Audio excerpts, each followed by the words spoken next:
સેવાતીર્થમાં મળેલ પ્રથમ કેન્દ્રીય કેબિનેટની બેઠકમાં ગુજરાતને મહત્વની ભેટ. મેટ્રો લાઇનને ગિફ્ટ સિટીથી આઈઆઈટી ગાંધીનગરના શાહપુર સુધી લંબાવાશે. 3.3 કિલોમીટર લાંબા પ્રોજેક્ટને પૂર્ણ થવામાં 4 વર્ષનો લાગશે સમય. મલ્ટીનેશનલ કંપનીઓ, શૈક્ષણિક સંસ્થાઓ અને વ્યાપારી કેન્દ્રો સહિત લાખો મુસાફરોને થશે સીધો ફાયદો.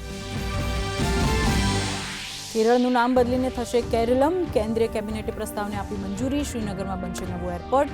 તો મહારાષ્ટ્ર, મધ્યપ્રદેશ, બિહાર અને ઝારખંડના 8 જિલ્લાઓમાં 3 મલ્ટી ટ્રેકિંગ રેલ પ્રોજેક્ટ્સને પણ અપાઈ સ્વીકૃતિ.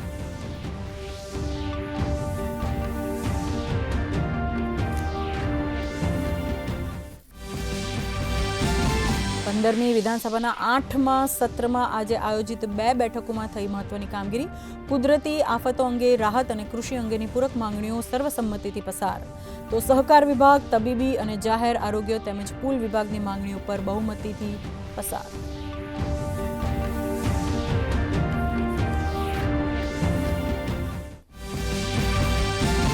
રાજકોટના જંગલેશ્વરમાં અતિક્રમણ હટાવવા તંત્રનું મેગા ડિમોલેશન. 2 દિવસમાં 1409 ઇમારતોને કરાઈ જમીનદોસ્ત. 2500 મેટ્રિક ટન કાટમાળ હટાવતા મનપા દ્વારા તબક્કાવાર હાથ ધરાશે કામગીરી.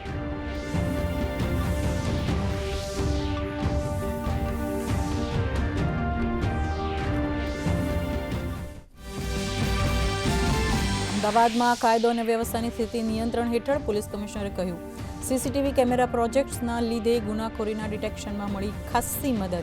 છેલ્લા 3 વર્ષમાં મિલકત સંબંધી ગુનાઓમાં નોંધાયો 32% સુધીનો ઘટાડો. તો શાળામાં બોમ્બ બ્લાસ્ટની ધમકી મુદ્દે પણ તપાસ તેજ.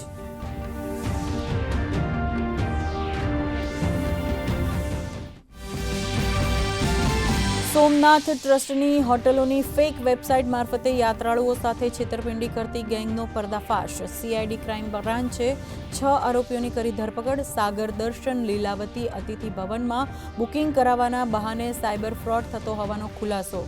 સત્તાવાર વેબસાઇટ પરથી જ બુકિંગ કરાવવા પોલીસનો અનુરોધ. દક્ષિણ ગુજરાતના અનેક સ્થળોએ વરસાદી ઝાપટા. સૌરાષ્ટ્ર કચ્છમાં કમોસમી વરસાદનું પૂર્વાનુમાન.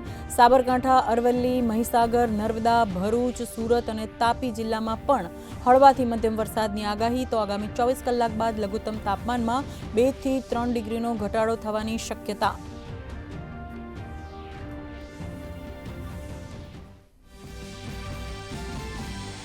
અને અમદાવાદ સિવિલ મેડિસિનની સ્પાઇન ઇન્સ્ટિટ્યૂટમાં પ્રસરી માનવતાની મહેક.